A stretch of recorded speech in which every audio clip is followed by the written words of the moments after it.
Je ne connais plus aucune stack qui ne contienne qu'une seule techno de base de données. Avec une production de plus en plus intense de data et des usages de plus en plus spécialisés, les technos de BDD se sont multipliés. Et à mesure de cette diversification, les bases de données deviennent presque des services de back-end à part entière. Nouvelle tendance du marché, les bases de données multi-schémas. Mais alors, ces bases de données peuvent-elles tout faire? La base de données devient-elle un back-end réellement complet? Et surtout, que va-t-il rester au dev back-end? Pour répondre à ces questions de convergence, je ne reçois pas Kirby, mais il s'y connaît en techno qui se transforme en une autre. Sylvain, bonjour. Bonjour Bruno. Cosa Vostra.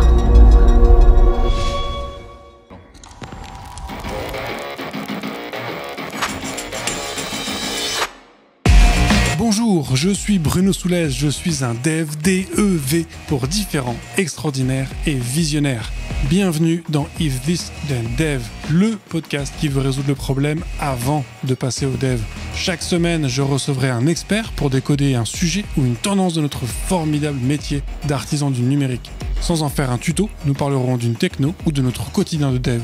Une discussion sans boucle, sans condition, mais compilée, afin d'en comprendre tous les éléments avant de passer au dev. Ce podcast est une production Cosa Vostra, où nous codons comme nous accompagnons nos clients, en étant différents, extraordinaires et visionnaires. Alors Sylvain, est-ce que tu pourrais te présenter pour les quelques personnes qui ne te connaîtraient peut-être pas? Bien sûr, donc je m'appelle Sylvain Baudy, je suis aujourd'hui architecte base de données et infrastructure autour de la base de données. Ok. Tu as toujours été sur des sujets de base de données? Écoute, j'ai fait ma master en école d'ingé sur de l'infrastructure et de l'architecture DSI, comprenant la base de données, et au final, j'ai effectivement travaillé toute ma vie sur les bases de données. Ok. Donc ça veut dire que tu as connu cette explosion qu'on voit maintenant des métiers autour de la data.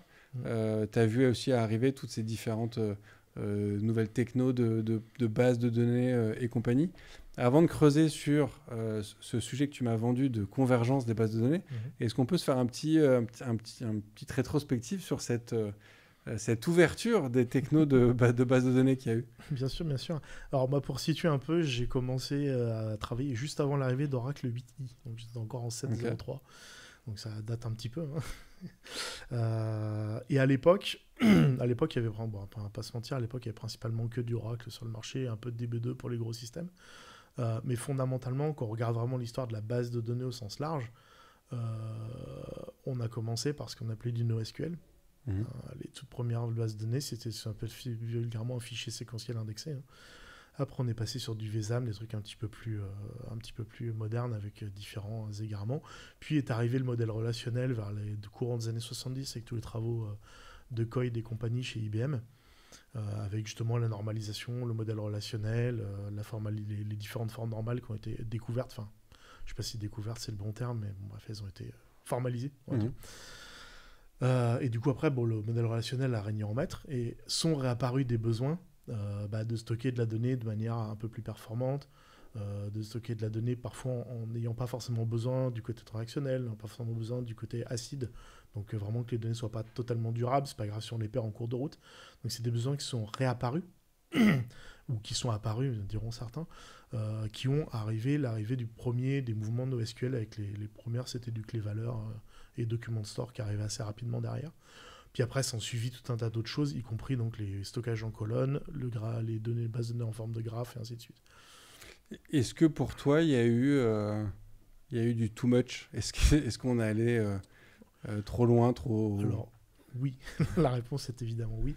Ce qui se passe, c'est que le milieu de l'informatique, on pourrait croire que comme on travaille dans la tech, on est des gens qui ont quand même un certain niveau d'instruction, on pourrait croire que les gens prennent des décisions rationnelles.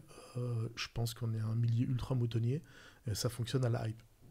L'informatique, ça fonctionne à la hype. Mais quel que soit le niveau, que ce soit au niveau de l'infra, il y a eu la hype Docker, la hype Kubernetes, il y a eu la hype NoSQL, il y a eu la hype à un moment sur... tu avais un framework JavaScript qui sortait toutes les semaines. Enfin, bon, à chaque fois, c'est le dernier truc sorti, ça hype tout le monde. Faut pas oublier, au final, quoi qu'on fasse, ça reste des outils. Un outil, ça s'utilise à bon escient. Et moi, aujourd'hui, je donne un exemple, je ne donnerai pas le nom de la boîte, mais elle a existé. Dans la partie too much, il y a quand même des gens qui se sont imaginés refaire des échelles de compta en MongoDB parce que ça va plus vite. Bon, je veux pas être méchant, mais la compta, il n'y a rien de plus normalisé au monde. Il n'y a absolument pas besoin de dénormalisation pour faire de la compta. En plus, la compta, si tu perds une écriture, tu peux aller au tribunal. Donc, l'acidité, enfin bref, ça n'a aucun sens. Pourtant, ça a existé. Il y a clairement du too much, il y a des gens qui s'emballent. Ouais. Et donc toi, tu perçois que les bases de données sont en train de reconverger. C'est quoi au-delà du signal, c'est quoi pour toi la nécessité aujourd'hui pour les bases de données de reconverger? Alors aujourd'hui, pour moi, il y a deux nécessités. La première nécessité, elle est purement économique pour les entreprises. Pour une entreprise aujourd'hui, si vous avez qu'un système de base de données, vous êtes obligé d'avoir 15 experts. Personne ne peut être expert en 10 systèmes c'est pas possible. Enfin, moi, j'ai essayé, ça m'a pris plus de 15 ans de devenir expert sur MariaDB et vaguement expert sur Oracle, mais c'était il y a tellement longtemps que je ne le suis plus. C'est impossible. On peut être expert sur 2, 3 secteurs, grand maximum à mon sens, et pas plus. Et aujourd'hui, quand on regarde la liste, déjà juste les types de bases de données, en NoSQL, NewSQL, modèle relationnel total, on doit être à 15 ou 20 types différents. On ne peut pas être expert dans tout. Or, il y a des entreprises, plus grosses évidemment, elles vont utiliser ceci, cela, du colonnard, du machin, du document store. Ça veut dire aussi qu'elles sont obligées de multiplier les ressources. Puis après, tu multiplies les ressources, puis tu tombes sur ton SLA parce que tu dois être en 24/24/7, ce que tu appelles booking, et tu te retrouves à avoir... tu es obligé d'avoir une équipe d'admin où tu as 200 personnes, tellement tu as de systèmes dans tous les sens, et qu'il faut que tu aies une rotation 24/24/7, 365 jours par an. Donc financièrement, c'est pas tenable. Oui, mais dans cette logique de convergence, on conserve quand même du SQL, du NoSQL. On reste quand même sur des formats de base de données qui sont variés, même si tu n'as qu'une seule techno. Est-ce que tu peux être expert MariaDB et adresser aussi bien les sujets relationnels que les sujets NoSQL et autres? Alors, à mon sens, oui. À mon sens, oui. Alors après, ça va dépendre. Pour MariaDB, je peux répondre. Après, je sais que Guillaume parlait de Postgre qui avait, en matière de convergence. Postgre, je connais beaucoup moins. Je connais les grandes lignes de leur fonctionnement. Je tends à penser quand même que, contrairement à Oracle, Postgre et MariaDB sont des stacks techniques qui sont, elles aussi, très évoluées, mais qui sont quand même plus faciles d'accès pour tout le monde. Et notamment pour l'administration. Et je pense que je vois pas de problème majeur aujourd'hui à être un expert MariaDB qui fait à la fois du NoSQL, du SQL, de la base de données en graphe, du stockage colonnard. C'est pas un énorme problème en soi. Après, je vais quand même nuancer mon propos. La convergence, c'est bien, mais c'est bien pour des usages assez généraux. Si on a un usage vraiment extrêmement poussé, par exemple une base de données en graphe, vous faites du Neo4j et vous utilisez vraiment à fond le graphe, il est probablement pas possible d'avoir la qualité de ce que vous trouvez dans ce produit-là sur un produit comme MariaDB avec un moteur de stockage en graphe qui existe au demeurant. Ouais. C'est un peu comme utiliser du React pour te faire tes applications mobiles ou utiliser du natif. En fait, il y a certains contextes où rester sur du natif, c'est plus intéressant. Bien sûr, bien sûr. Ah, justement, c'est intéressant que tu dis ça parce que en fait, la réflexion que je m'étais faite et la proposition d'épisode, elle venait du compilé de Guillaume Rongier et du début de son épisode où vous étendez le sujet. Mais elle vient aussi du fait que je réécoutais cet épisode après avoir lu un document qui était, enfin, une étude qui vient du MIT, qui a été publiée par Stonebreaker et Pavlo. Alors pour ceux qui ne sauraient pas, Stonebreaker, c'est un des fondateurs de Postgre. Donc, quand même, et puis, il connaît un peu le sujet. Il a à son actif 4 moteurs de base de données différents, plus un operating system orienté base de données. Donc le mec, en plus d'être une sommité tout court dans le monde informatique, il sait de quoi il parle quand il parle de base de données. Et justement, il avait fait un papier il y a 15 ans, je crois, où il parlait justement des problématiques de lecture des bases de données où au passage il dézinguait MapReduce parce que quand la hype s'est répandue, Google l'avait déjà mis à la poubelle. Okay. comme quoi la hype, tout ça, ça date pas d'aujourd'hui. Et aujourd'hui, il refait une étude qui est un peu un panorama. Et il remarque une chose, c'est que les bases de données, il y aura toujours besoin de spécialisation. Donc, un document store, un key value, il y aura toujours des utilisations spécifiques. Il dit pour autant, il remarque qu'au fur et à mesure du temps, absolument toutes les catégories de bases de données ont fini par intégrer des choses qui viennent du modèle relationnel.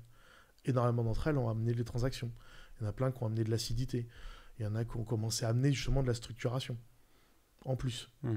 En plus, et en fait, aujourd'hui, il y a un certain nombre de bases qui ne sont pas des bases de données relationnelles au début, qu'on peut quasiment utiliser comme des bases de données relationnelles aujourd'hui. Et sa réflexion, en fait, dans la conclusion de son papier, c'est dire, c'est OK, c'est bon pour l'innovation, on aura toujours besoin de son produits différents. C'est aussi grâce à ces innovations que le SQL s'est enrichi, que le modèle relationnel est ce qu'il est aujourd'hui. Parce que si on n'avait pas eu des documents de store, aujourd'hui, je pense qu'on n'aurait pas JSON en natif dans les bases de données relationnelles. Ça n'existerait pas, tout simplement. Il dit par contre, ce qui est dommage, c'est qu'à chaque fois, c'est des choses, des moteurs qui se font en dehors, alors qu'il y a déjà 10, 20, 30, 40 ans de travail sur des moteurs existants qui sont extensibles. Alors, il ne donne pas d'exemple, mais un Postgre est totalement ouvert au plugin, un MariaDB est totalement ouvert au plugin. Oracle, Oracle c'est Oracle, donc ils sont ouverts à ce qu'ils font. Donc on n'en parlera pas plus. SQL Server, c'est la même chose. Mais bon, pour rester sur le monde Postgre, MariaDB, c'est des bases qui sont très fortement extensibles, et ce, depuis très longtemps. Donc en fait, cette histoire de convergence, elle est déjà en place. Ouais. Enfin, je veux dire, si on prend MariaDB, je vais te donner 3 exemples. Il existe un moteur NoSQL. Il est possible de bypasser la couche SQL pour attaquer directement le stockage en CRUD.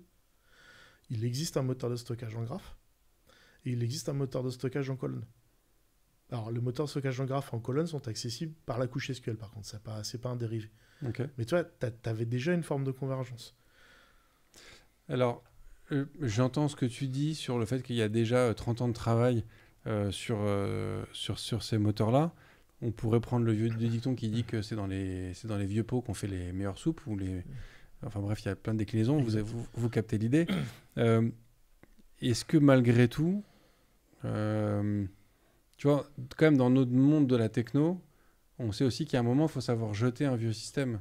Il y a cette plus ou moins légende urbaine comme quoi le cœur des systèmes financiers sont encore des applications en COBOL et que ça leur coûte un fric fou à maintenir parce que c'est des technos qui sont trop anciennes. Je pourrais pas confirmer ou infirmer si c'est vrai ou pas. Dans le monde bancaire, c'est de moins en moins vrai. Voilà. Parce qu'il y a un moment, quand même, on jette ces vieux trucs. Donc j'entends que le cœur de beaucoup de bases de données sont des trucs qui sont hyper anciens, sur lesquels il y a beaucoup de gens qui ont bossé et qui sont hyper fiables.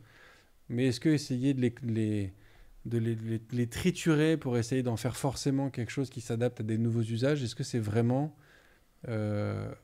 en sincérité, hein, est-ce que c'est vraiment le meilleur choix ? Je ne sais pas si c'est le meilleur. C'est un des choix possibles. De toute façon, il n'y a que deux choix possibles. Hein. Le choix, c'est soit on fait tout chacun de son côté, soit derrière, on essaie d'intégrer un peu. Après, on peut partir d'un côté, revenir de l'autre. Hein, ça n'empêche pas l'autre. Je veux dire, aujourd'hui, on a l'exemple, je prends l'exemple tout con avec InnoDB, qui est le moteur de stockage par défaut en MariaDB. À la base, c'était un standalone. À la base, c'est un produit qui s'appelait InnoBase, qui était tout seul dans son coin. Et les mecs se sont dit, putain, MariaDB, enfin, à l'époque, c'était MySQL encore. Mais ils se sont dit, ça a l'air vachement cool comme produit. En fait, on va porter, parce qu'en fait, InnoBase, ils étaient surtout forts sur la partie stockage. Mais sur la partie SQL, en haut, au-dessus, ils étaient un peu moins forts, alors que MariaDB c'était l'inverse. À l'époque, ils avaient que MyISAM, le stockage. En gros, ils avaient dit, bon, on fera en fichier, on met des verrous, on s'en fout, on verra plus tard. Et ils avaient travaillé sur l'optimiseur et toute la partie, justement, interprétation du SQL avant le stockage. Et en fait, les mecs, ils se sont dit, si on joint les deux, on va faire un truc qui dépote. C'est le cas d'ailleurs. Et c'est marrant parce que l'histoire du moteur de stockage Colon Store de MariaDB, c'est exactement la même chose. Colon Store, au départ, s'appelle InfiniDB. C'est un projet standalone qui était basé, je crois, sur du MySQL, je sais plus combien, enfin, c'est un truc assez vieux. Et il y a des gens qui se sont dit, ouais, mais en fait, on pourrait juste en faire un moteur de stockage pour MariaDB, comme ça, on aurait des tables stockées en colonne et on pourrait y aller, quoi. Ouais. Et finalement, je pense que ça, c'est plutôt une bonne voie, c'est-à-dire que développer, après, on va pas se mentir, il y a quasiment aucun type de base de données qui va disparaître. Par contre, la plupart aujourd'hui sont utilisés parfois à pas à mauvais escient, mais parfois un peu comme solution de simplicité un peu détournée, alors que pourrait être utilisé autrement. Ils ont tous des adaptations de niche, mais le modèle relationnel aujourd'hui s'est enrichi partiellement. Je veux dire, aujourd'hui, quand tu veux traiter du JSON, tu n'as plus besoin d'aller chercher un document de store. D'ailleurs, je prends un exemple tout con. Aujourd'hui, si tu as un client, une application de MongoDB, tu peux la linker sur de MariaDB. On sait, avec MySQL, on a mis un interpréteur. Ton client MongoDB, il est persuadé qu'il parle dans le sens MongoDB. En réalité, derrière, c'est une table basique, modèle relationnel, où tu as une clé, Et en face, tu as ton document JSON qui est stocké dans la table. Et donc, du coup, de l'autre côté, tu as un client SQL qui pourrait tout à fait venir lui parler aussi. Donc, insérer des données, faire un transfert comme ça. Mais tu vois, je reviens sur... tout à l'heure, tu parlais de l'hype. On en parlait aussi un petit peu avant de commencer l'enregistrement de cet épisode. Alors, effectivement, il y a une hype qui est indéniable dans notre secteur. Ça n'arrête pas sur tous les sujets. Il y avait un avantage d'avoir toutes ces technos de base de données. C'est que ça te faisait une petite barrière à l'entrée. C'est-à-dire que si tu voulais faire du NoSQL, il fallait que tu te crées un nouveau service avec ta base de données à côté. Si tu voulais t'ajouter un élastique, ça te représentait un coup de moteur. Tu avais une barrière à l'entrée, entre guillemets, plus ou moins naturelle.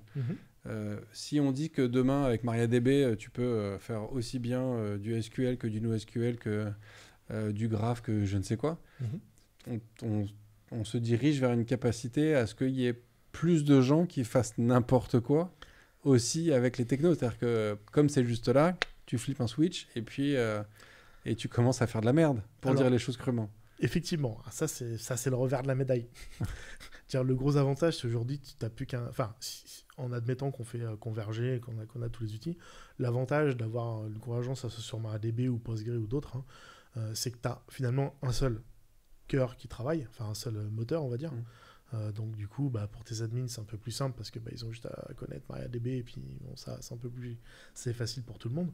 Tu as un seul point d'entrée pour tout le monde parce que finalement MariaDB c'est d'un point de vue applicatif ça reste une IP import puis vas-y. Mais effectivement, par contre, le revers de la médaille, après, j'ai envie de te le comparer au bricolage. Moi, il n'y a rien qui m'empêche d'aller chez M. de bricolage, d'acheter tous les outils et de tenter des trucs à la maison, de faire absolument n'importe quoi. Ça reste une boîte à outils qu'il faut utiliser à bon escient. Mais ceci dit, c'est aussi vrai.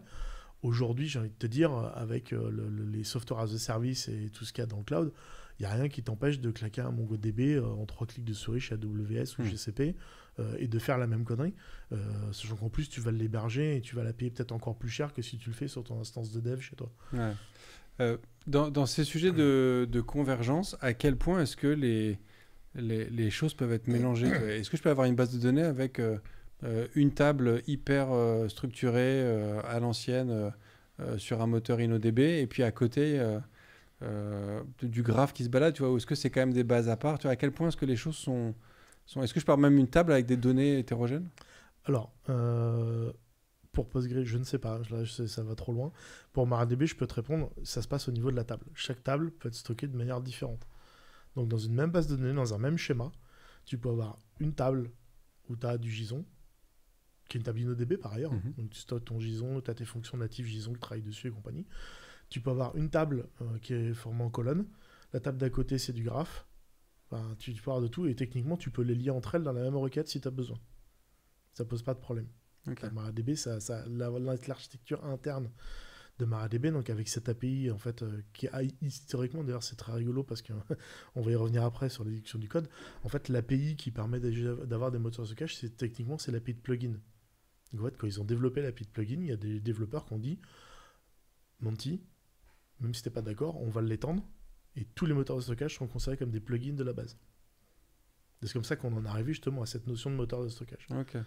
Et du coup, l'API, ils ont codifié l'accès aux données avec un certain nombre de choses. Pour accéder aux données, on a besoin de faire comme ci, comme ci, comme ci, comme ça, comme ça. Et ton plugin, il répond à ça, il est enregistré comme moteur de stockage et puis c'est parti. Et... Donc oui, pour répondre à ta question, oui. Alors ok. Alors ma deuxième question, avant de revenir à celle qui a émergé suite à ta première réponse. Donc oui, on peut avoir des tables de formats différents. Est-ce qu'il faut? Ou est-ce qu'il vaut mieux essayer de... nous, en tant qu'informaticiens, on a un côté un peu très... Parfois, on est très cartésien, on veut que les choses soient bien rangées. Est-ce que, pour des raisons de performance ou je ne sais quoi, ou juste de best practice, il vaut mieux quand même éviter d'avoir une base avec des tables de format trop variés? Alors, en termes de best practice, dire purement technique et performant, non, pas spécialement.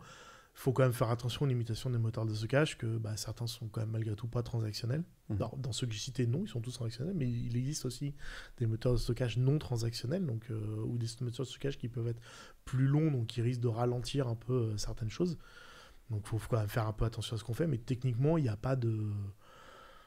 Non, il n'y a pas de, il y a pas de limitation particulière. Après, l'idée globale, de toute façon, c'est quand vous travaillez sur du MariaDB, on va dire, soit vous êtes sur une application OLTP qui peut avoir quelques besoins périphériques autres. Donc vous allez avoir 90% de vos tables qui vont être en InnoDB, qui est le moteur OLTP de base. Et puis derrière, vous allez peut-être avoir une table en MyRox parce que vous avez besoin d'enregistrer justement les parcours de clic chez quelqu'un et les parcours de clic sur le site. Et vous n'avez pas envie que ça réécrive vraiment très très vite. Donc là, MyRox est fait pour ça. En parlant de convergence, d'ailleurs, MyRox, c'est RoxDB qui tourne sur une instance RoxDB qui tourne en dessous. Avec une surcouche pour la rendre transactionnelle, acide et tout. Non mais tu peux te dire, tiens, le sujet de la convergence, il sort pas de n'importe où. Il y a une vraie idée derrière. Là, aujourd'hui, on va dire quand même, par contre, on va pas se mentir, même s'il est possible d'avoir des tables au format colonne, là, je conseillerais quand même d'avoir une instance dédiée à Column Store, quitte à avoir quelques tables, parce que Column Store, c'est qu'on va stocker les colonnes, donc des grosses tables. On peut avoir besoin de tables de dimension à côté, qui vont être en InnoDB, il n'y a pas de souci. Mais par contre, je ne conseillerais pas d'héberger la table Column Store, donc là où les tables, où on a tout l'historique pour faire les trucs, au sein d'une base OLTP. Là, quand même, en termes d'architecture, on est sur deux fonctions très différentes. Okay. Donc c'est quand même mieux de les séparer sur deux machines différentes, c'est un peu plus simple. Ok. L'autre point, c'était du coup sur ces moteurs de stockage qui deviennent des plugins au même titre que n'importe quel plugin sur Maria. Est-ce que ça veut dire qu'il y a eu cette même logique aussi côté au niveau de l'interpréteur, parce qu'au final, tu n'adresses pas forcément une table graph en SQL. En tout cas, moi en tout cas, j'aurais pas ce réflexe-là. Mais du coup, ça veut dire que ça veut dire qu'aujourd'hui, tu peux, avec du Maria, tu peux adresser une table graph en SQL à l'ancienne, ou tu as adressé une table relationnelle avec une requête en JSON. Alors, aujourd'hui, à moins d'installer un plugin spécifique, donc je te disais le plugin NoSQL qui fait du CRUD, tu es obligé c'est que le SQL. Il n'y a pas d'autre chose. Et tu accèdes à tous tes moteurs en dessous via du SQL. Mais donc, si tu veux que tu installes un plugin pour te faire ton adressage en CRUD, est-ce que ça veut dire que la partie adressage aussi est devenue un plugin et du coup, il reste quoi dans Maria de manière native? La question peut paraître con, hein, mais... Non. Alors, de manière native, dans Maria, il y a toute la partie optimisation, enfin interprétation, optimisation du SQL. En fait, jusqu'à la génération du plan d'exécution des requêtes, tout ça, c'est le cœur du serveur. Et ensuite, ce que les gens appellent l'explain plan, qui est en fait le plan d'exécution, mais version visuelle, pour nous comprendre ce qu'il fait.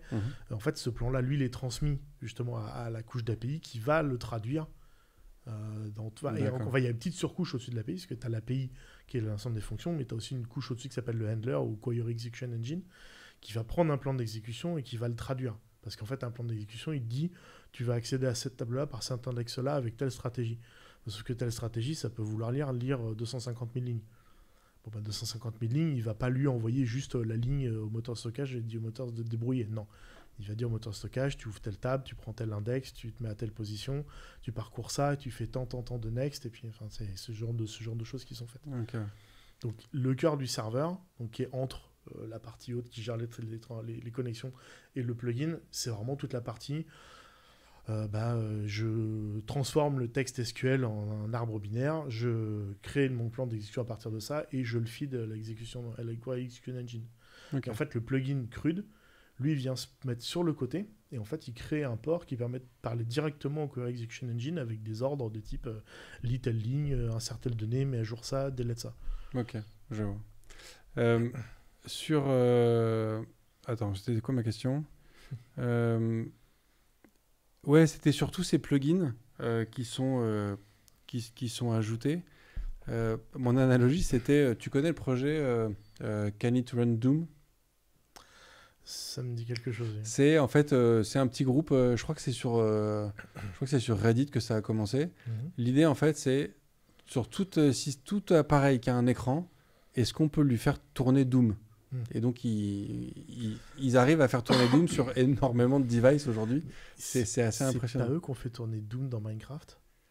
C'est pas impossible. Il me semble ou en tout cas, ceux qui ont réussi à le faire l'ont très clairement posté dans le Reddit. Il me semble avoir lu quelque chose comme ça. ma question, en fait, c'est est-ce que cette... parce qu'en fait, Maria et compagnie, donc on le sait, hein, c'est des projets open source. Ces plugins sont avant tout apportés par la communauté, j'imagine, avant d'être portés par Maria Corporation directement.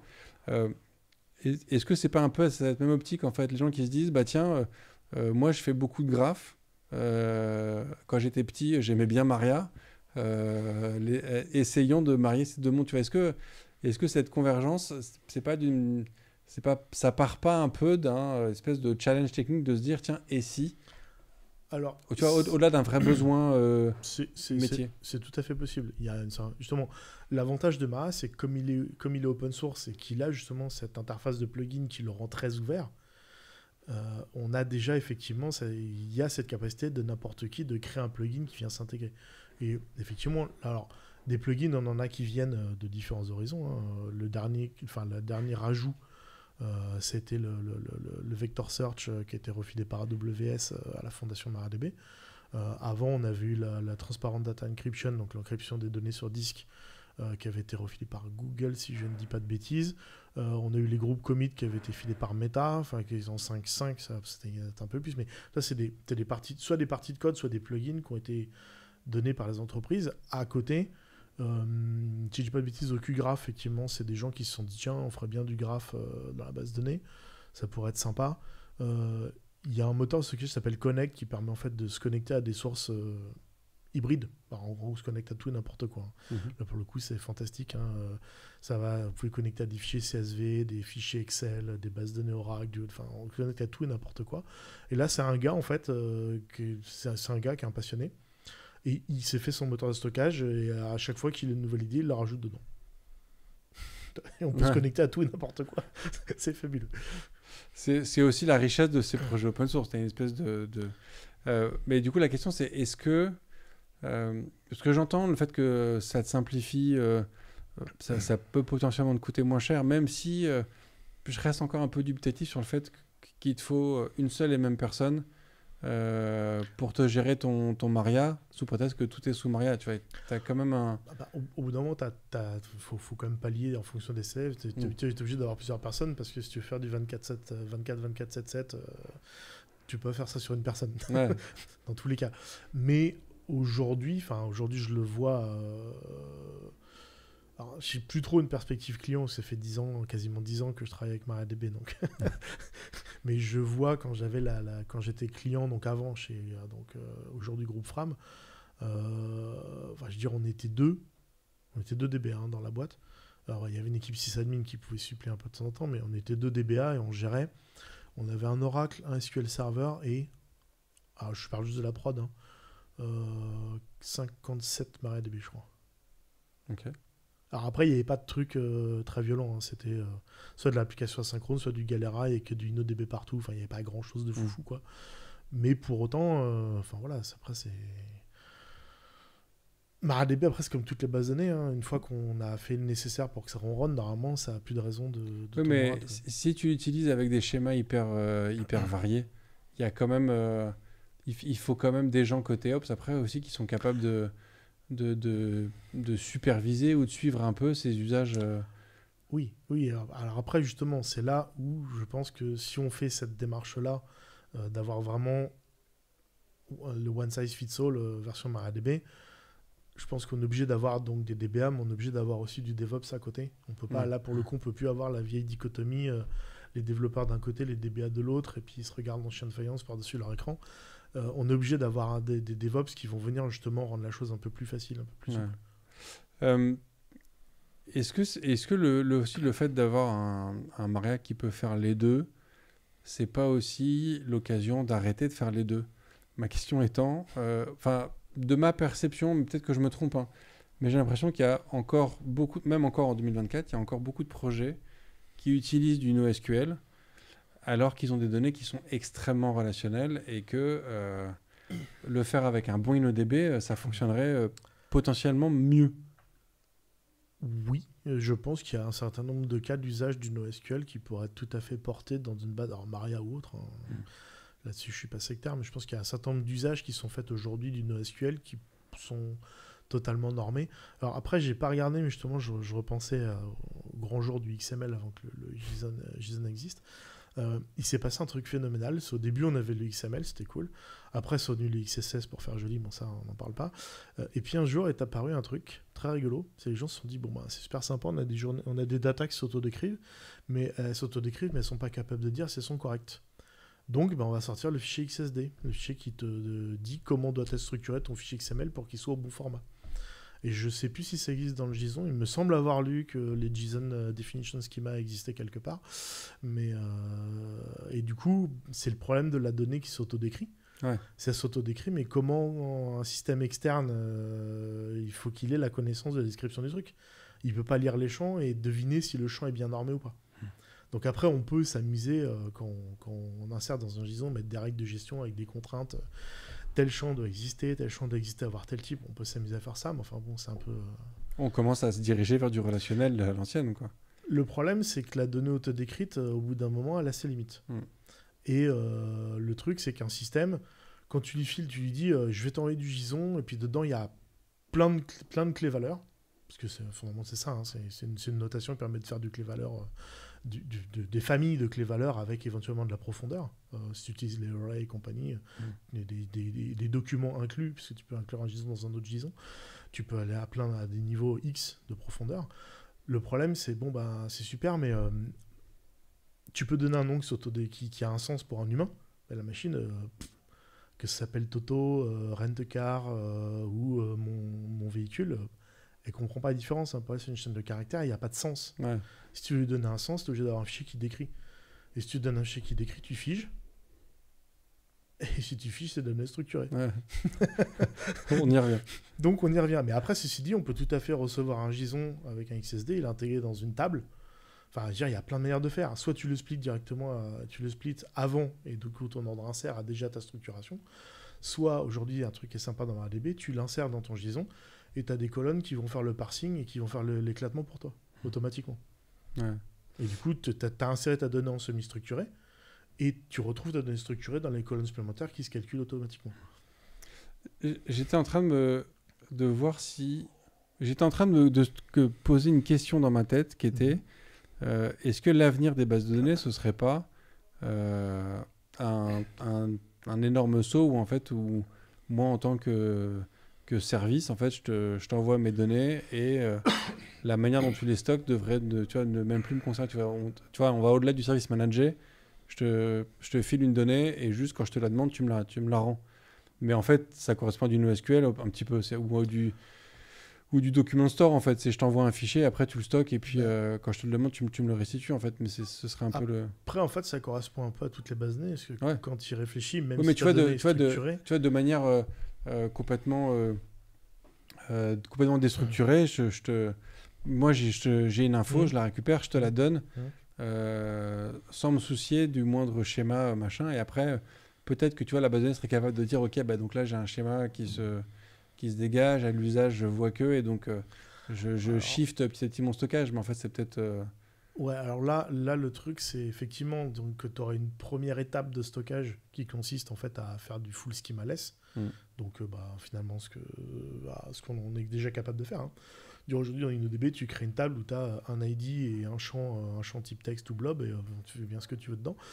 Ça peut se faire, hein, ça c'est pas un souci. Tu peux le faire dans plein de formats différents. Par contre, après, dire il y a un schéma qui se dégage, c'est vrai qu'il faudra avoir derrière des outils qui sont capables d'analyser le truc et de voir le schéma. Et dans tous les cas, le problème, c'est qu'on va dire qu'il faut que si tu veux l'automatiser complètement, c'est-à-dire que toi, tu ne sais pas le truc. C'est-à-dire qu'en fait, il faudra intégrer une intelligence artificielle dans ta base qui parse les données de ta table et qui dit « Ah, mais en fait, il y a toujours tous ces champs-là, machin, là. Ça, c'est la liste de tout ce qu'il y a en permanence. Donc, mais après, le problème, c'est qu'est-ce que tu fais si tu le transformes ?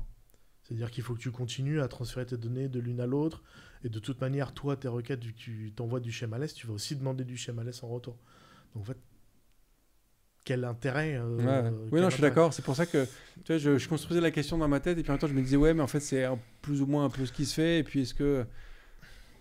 voilà, donc je te partageais une question non terminée qui, effectivement, aurait peut-être... Après, il y a peut-être des gens qui auront d'autres réponses. Peut-être que ça peut avoir, effectivement... Alors, je pense que ça peut avoir un intérêt, par contre, si tu insères de la donnée non structurée en schemaless et que derrière, tu as des gens qui veulent faire de l'exploration de données. Et là, effectivement, ça peut être intéressant. Alors, ça me fait penser à un outil sur lequel je tombe il n'y a pas longtemps qui s'appelle Koyo GPT. Et en fait, tu formalises des requêtes en langage naturel et normalement, il te génère du SQL derrière. Alors, le truc, c'est qu'il faut quand même, c'est derrière, il faut quand même le tuner un peu parce que lui, il faut qu'il aille explorer le schéma de la base, qu'il aille comprendre les choses. Donc, je pense qu'aujourd'hui, cet outil ne fonctionne que sur de la donnée totalement structurée. Pour autant, on pourrait tout à fait imaginer que tu aies une deuxième partie de l'outil, justement, qui travaille sur du schemaless pour extraire de l'ordre, justement, de ton schemaless, et qui permettent, justement, en langage naturel, d'aller faire de l'exploration de données sur cette partie plus structurée. Okay. Ça pourrait s'imaginer, je pense. Donc on a parlé effectivement des plugins. Donc pour ceux qui ne le savaient pas, donc tu es déjà venu sur le podcast il y a 2 ans à peu près. Et tu m'as proposé ce sujet-là suite à l'écoute de l'épisode 184 que tu as évoqué un petit peu tout à l'heure avec Guillaume Rongier, où il prédisait le fait qu'il allait avoir de plus en plus de code, qu'il allait se rapprocher, que le code allait se rapprocher de la base de données dans le cadre de ce traitement. Effectivement. Dans ces sujets de convergence, toi, c'est aussi quelque chose que tu vois arriver, qu'on met de plus en plus d'intelligence ou de logique, entre guillemets, métier, dans la base de données directement? Alors, le mouvement architectural, techniquement, c'était l'inverse. Extraire la logique de la base de données. Parce qu'au début, effectivement, on a dit, intégrons les traitements lourds au plus proche des données. Comme ça évite les aléatoires et compagnie. Donc, c'est comme ça qu'on a eu le PLSQL chez Oracle avec ces trucs qu'on a connus, enfin, tous ceux qui ont bossé sur Oracle connaissent, les packages, les fonctions, les procédures et tout le compagnie. Le problème, c'est que ça crée du vendor lock-in parce que ton langage, chez Oracle, c'est le PLSQL, chez MariaDB, c'est le SQL PSM, chez Postgre, je ne sais pas comment ça s'appelle, et chez SQL Server, c'est Transact SQL. Chez chacun son langage, ils ne sont pas compatibles entre eux. Bon, maintenant, pour l'histoire, MariaDB, on a un moteur d'interprétation PLSQL, donc on sait faire tourner du PLSQL chez MariaDB. Mais bon, ça, c'est une particularité MariaDB suite à une demande d'un client qui voulait migrer. C'est pas... L'idée, c'est pas de dire... L'idée, c'est qu'on pourra faire converger et faire intégrer du code, justement, quand on va se détacher, on n'interprétera plus des langages propriétaires. Donc ça, c'est une première chose qui avait été un peu faite par Oracle, mais bon, ça restait du vendor lock-in quand même, parce qu'il y a fort longtemps, on pouvait déjà intégrer des classes Java sous forme de procédures stockées dans Oracle. Donc déjà, il y avait une première idée. L'idée, c'était, mais si tu as une classe Java, peut-être que en fait, ta classe Java, tu peux la porter ailleurs, tu n'es pas obligé de la faire tourner que dans Oracle. Java, c'est du Java, ça a été fait en partie, même si c'est pas que pour ça, en partie c'est portable, ça va sur tous les systèmes. Aujourd'hui, justement, l'idée, c'est comment est-ce qu'on peut faire ça. Alors, MariaDB répond en partie à l'histoire. C'est que dans MariaDB, tu peux créer des fonctions. Alors aujourd'hui, il n'y a que des fonctions, mais tu peux créer des plugins aussi. En fait, les plugins et les fonctions qui sont donc dites User-Defined Functions, c'est ni plus ni moins que des librairies partagées, compilées. Donc, c'est des points SO, compilés avec les flags de partage. C'est-à-dire qu'aujourd'hui, on peut les écrire en C, ce que je fais, mais on peut les écrire en Go ou en Rust si on connaît. Donc on peut déjà faire tourner en fait du code dans MariaDB, parce que la librairie elle est intégrée dans MariaDB. Pour l'instant, c'est limité entre guillemets à une fonction.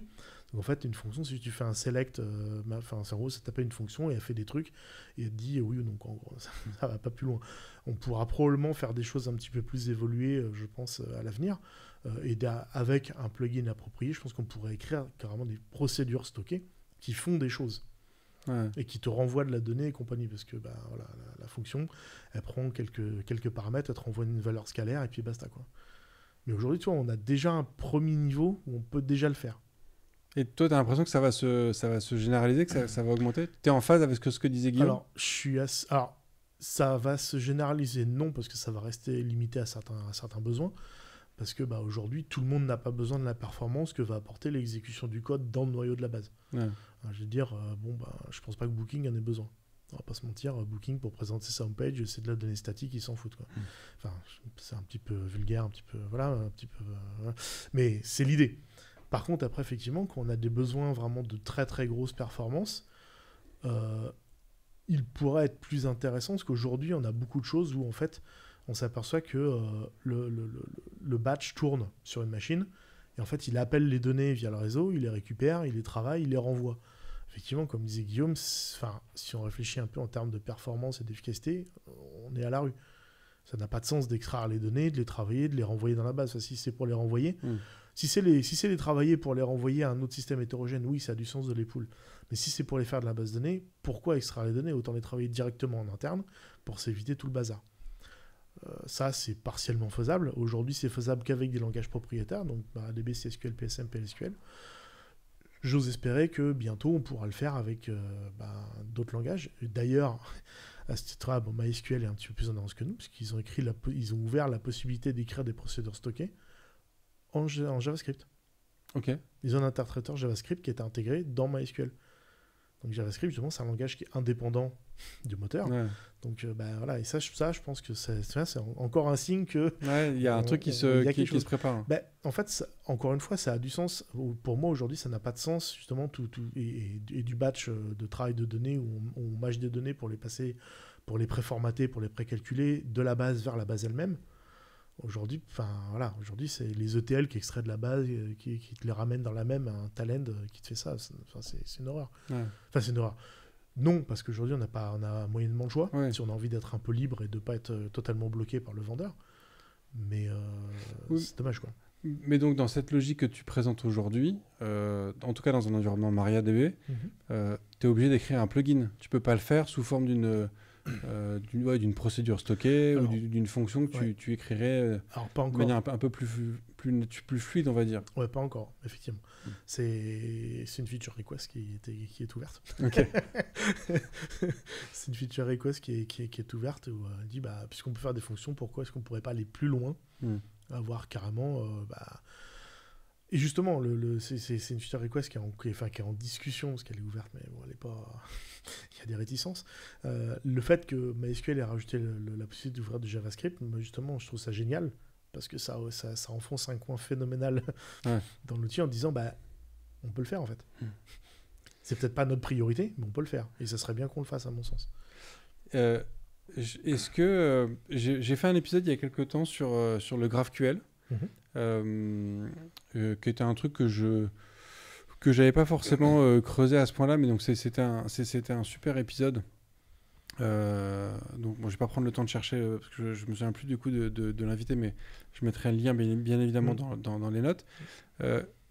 Est-ce que du coup, si on imagine un monde où j'ai toutes mes données dans un MariaDB, dans tous les formats qui sont envisageables, je pourrais en fait me passer d'un back-end, parce qu'en fait, je pourrais adresser mon MariaDB directement en GraphQL et accéder du coup juste aux données dont j'ai besoin et avoir du coup toutes mes fonctions sous forme de plugin ou autre qui...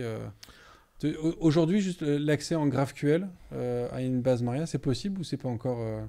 Non. Pour l'instant, l'accès, c'est SQL. Okay. Ou alors, tu installes, je disais, le plugin leur socket qui t'ouvre un socket pour faire du CRUD. Il n'y a que ça. On pourrait imaginer quelqu'un qui écrit un plugin pour que tu puisses attaquer les bases données, la base de données en GraphQL.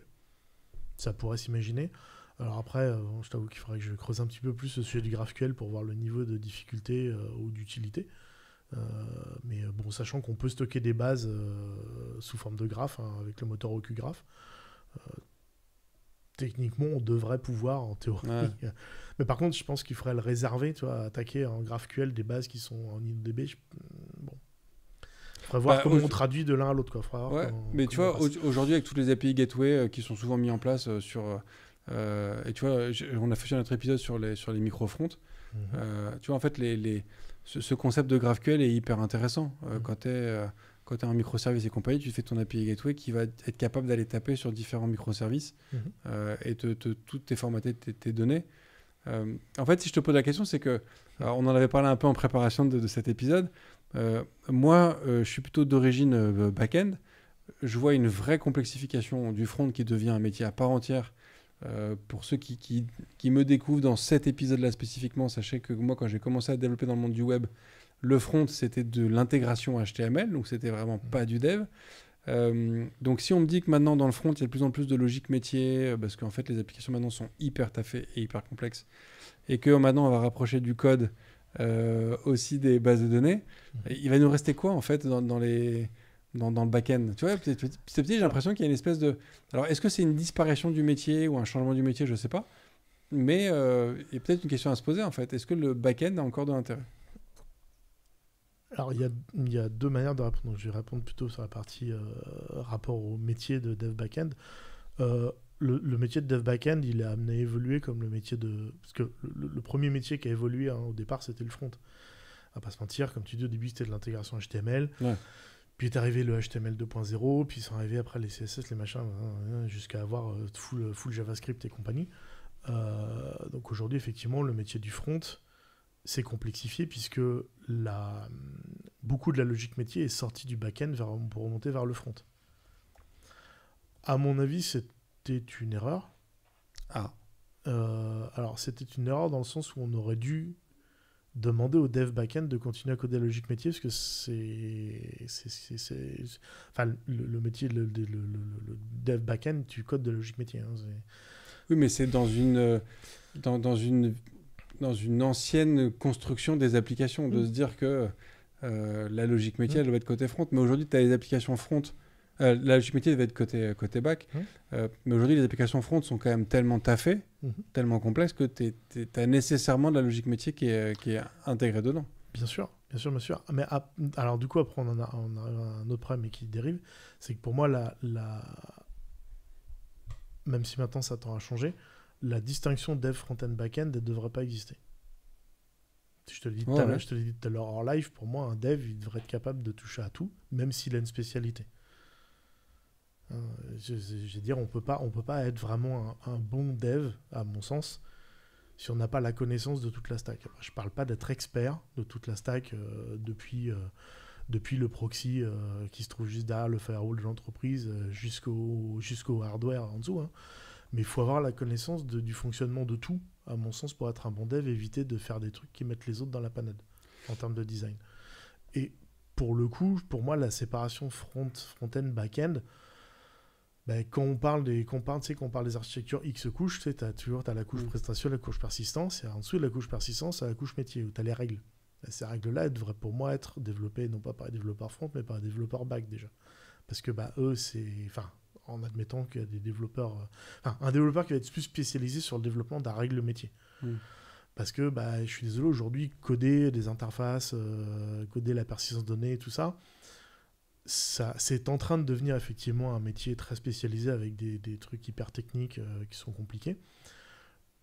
Et ça ne demande pas du tout la même manière de réfléchir à la manière de coder une règle métier. Alors, je suis un peu ambivalent sur ton propos, parce que d'un côté, je suis d'accord et d'un côté, je suis pas d'accord.